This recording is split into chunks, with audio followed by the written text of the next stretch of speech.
Haleluya, haleluya, haleluya. Salam damai sejahtera buat setiap saudara, seluruh sidang jemaat Tuhan. Bahkan bagi setiap saudara yang bisa atau boleh mendengarkan renungan pada saat ini. Kembali kita akan membaca dan merenungkan firman Allah. Mari kita buka bersama-sama di dalam firman Allah. Mazmur pasalnya yang ke-23. Mazmur 23. Kita akan baca ayat 1 sampai ayatnya yang ke-6. Firman Allah berkata begini, Mazmur Daud, Tuhan adalah gembalaku, takkan kekurangan aku. Ia membaringkan aku di padang yang berumput hijau, Ia membimbing aku ke air yang tenang. Ia menyegarkan jiwaku, Ia menuntun aku di jalannya yang benar oleh karena namanya. Sekalipun aku berjalan dalam lembah kekelaman, aku tidak takut bahaya, sebab Engkau besertaku. Gadamu dan tongkatmu, itulah yang menghibur aku. Engkau menyediakan hidangan bagiku di hadapan lawanku. Engkau mengurapi kepalaku dengan minyak, pialaku penuh melimpah. Kebajikan dan kemurahan belaka akan mengikuti aku seumur hidupku, dan aku akan diam dalam rumah Tuhan sepanjang masa. Sebuah ayat firman Tuhan yang sudah menjadi ayat hafalan bagi setiap kita. Tetapi kalau kita mempelajari hal ini, saudara, kita akan terus memaknai bagaimana Tuhan sudah menjadi gembala saya dan saudara. Ya, pemazmur Daud sangat mengenal Tuhan, saudara. Boleh saya bilang begitu, sehingga ia memberikan pernyataan bahwa Tuhan adalah gembalaku.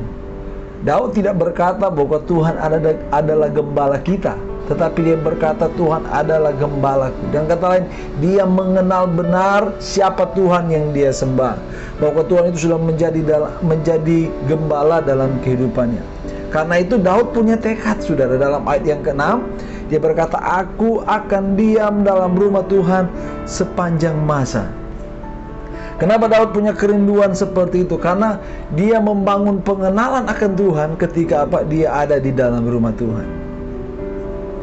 Kita akan belajar hari ini apa yang Daud nyatakan tentang Tuhan sebagai gembala di dalam Mazmur pasal yang ke-23 ini, ya.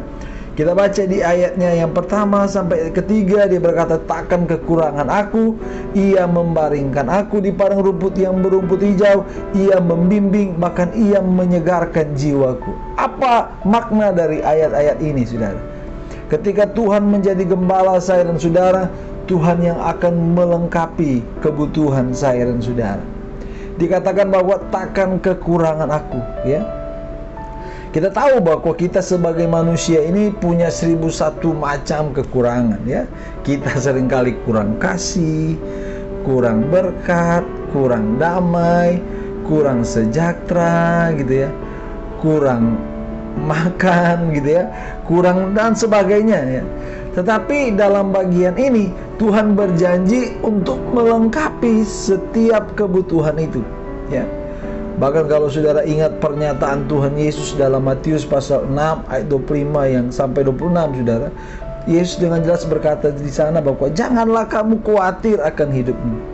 Bukankah kamu lebihi atau kamu melebihi burung-burung gitu ya.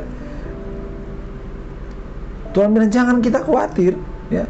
Bahkan Tuhan bilang datang kepadaku, ya. Aku akan memberikan kelegaan, aku akan memberikan ketenangan dalam hidupmu.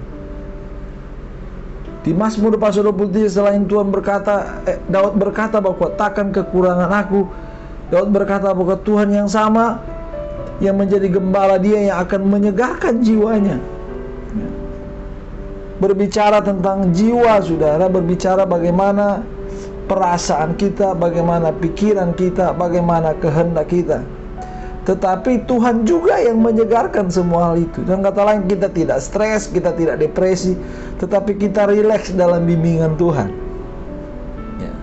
Kepedulian Tuhan dinyatakan dengan jelas oleh pemazmur, ya. Baik menyangkut tubuh, baik menyangkut jiwa, bahkan menyangkut kehidupan rohani saya dan saudara, ya. Jadi Tuhan yang adalah gembala ini, Dia yang melengkapi semua kebutuhan, saudara. Yang kedua, apa yang Daud nyatakan tentang Tuhan sebagai gembala, selain Dia melengkapi kebutuhan, dia juga memimpin dan menjaga. Ya, di ayat 3 dan ayat 4 dengan jelas berkata di situ, ia menuntun aku apa? Ke jalan yang benar. Ya. Sekalipun aku berjalan dalam lembah kekelaman, aku tidak takut bahaya, sebab Engkau besertaku. Ini luar biasa, ya. Tuhan menuntun kita ke jalan yang benar, tetapi jalan yang kita lewati itu seringkali harus melewati yang namanya lembah kekelaman. Tapi Daud berkata, aku nggak takut. Kenapa dia tidak takut? Sebab Tuhan beserta dengan dia. Tuhan yang adalah gembala itu yang memimpin dan menjaga dia. Tuhan memimpin dengan menuntun saya dan saudara di dalam kebenaran, gitu ya. Tidak salah dan tidak sesat, saudara. Jadi jangan pernah takut kalau hidup kita dipimpin oleh Tuhan, ya. Karena itu tidak akan pernah salah, bahkan kita nggak akan pernah, boleh saya bilang, tidak akan pernah mengalami jalan yang sesat. Kalau saudara baca dalam terjemahan lain, saudara, kata lembah kekelaman ini, ya, dalam sebuah terjemahan bilang bahwa lembah maut yang gelap. Lembah maut yang gelap, saudara, ya. Tetapi di dalam lembah maut yang gelap itu, pemazmur berkata, aku tidak takut. Kenapa? Karena Tuhan bersama dengan aku. Puji Tuhan, saudara, ya. Jadi kita melewati, kata melewati, ya, dalam kata bahasa Inggris itu kita walk through, kan? Jadi dengan jelas sebenarnya ada jaminan bahwa kita akan keluar di dalam lembah kekelaman. Kita cuma melewati, gitu ya. Boleh saya begini, ya, ketika kita berjalan bersama dengan Tuhan, kita akan mampu mengatasi berbagai masalah hidup dan keluar sebagai pemenang. Bukan karena kita hebat, tapi karena Tuhan yang hebat itu, yang adalah gembala itu, yang menyertai saya dan saudara, ya. Bahkan dalam 1 Korintus pasal 10 ayat 13, firman Allah berkata, pada waktu kamu dicobai, Ia akan memberikan kepadamu jalan keluar, sehingga kamu dapat menanggungnya. Tuhan yang berikan jalan keluar, bukan kita yang cari jalan keluar, tapi Tuhan yang berikan jalan keluar ketika apa? Kita bersedia untuk dipimpin dan dijaga oleh Dia. Terus yang ketiga, apa yang pemazmur katakan lagi tentang Tuhan sebagai gembala, ya. Di ayat yang kelima dan ayat 6, dan kata lain, Tuhan memberkati kehidupan saya dan saudara. Ia menyediakan hidangan, terus apa? Engkau mengurapi kepalaku, terus apa? Kebajikan dan kemurahan belaka akan mengikuti aku seumur hidupku, ya. Saudara coba perhatikan kata kebajikan dan kemurahan, gitu ya. Dalam terjemahan bilang apa? Engkau baik dan selalu mengasihi aku. Boleh saya bilang ini adalah berkat, saudara, ya. Dikatakan apa? Berkat ini akan mengikuti aku, ya. Kebajikan dan kemurahan, dan kata lain, baiknya Tuhan, kasihnya Tuhan selalu mengikuti kita. Ini berkat yang luar biasa, ya. Betapa indahnya hidup kita diikuti oleh berkatnya Tuhan ini. Pemazmur menyatakan di sini, saudara, ada dua hal yang perlu kita perhatikan, yaitu apa? Dia menyediakan hidangan di hadapan lawanku, ya.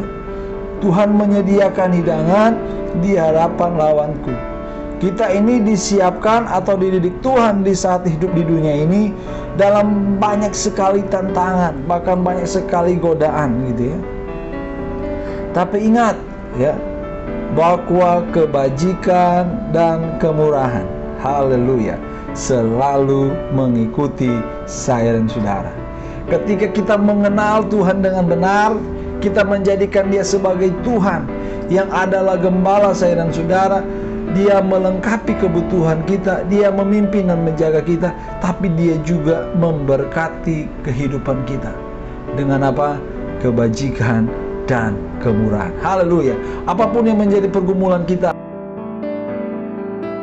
percaya, tetap terus membangun hubungan dengan Tuhan, membangun pengenalan akan Tuhan dengan benar, karena itu yang menjadi kunci. Sampai Daud berkata, aku akan diam dalam rumah Tuhan sepanjang masa. Kenapa dia punya tekad seperti itu? Karena dari hal itu dia rindu terus membangun pengenalan akan Tuhan. Mari terus hidup kita membangun pengenalan yang benar akan Tuhan hari-hari ini, supaya kita menjadi pribadi-pribadi yang terus kuat, terus bersemangat, terus menjadi berkat. Haleluya. Tuhan Yesus memberkati setiap saudara.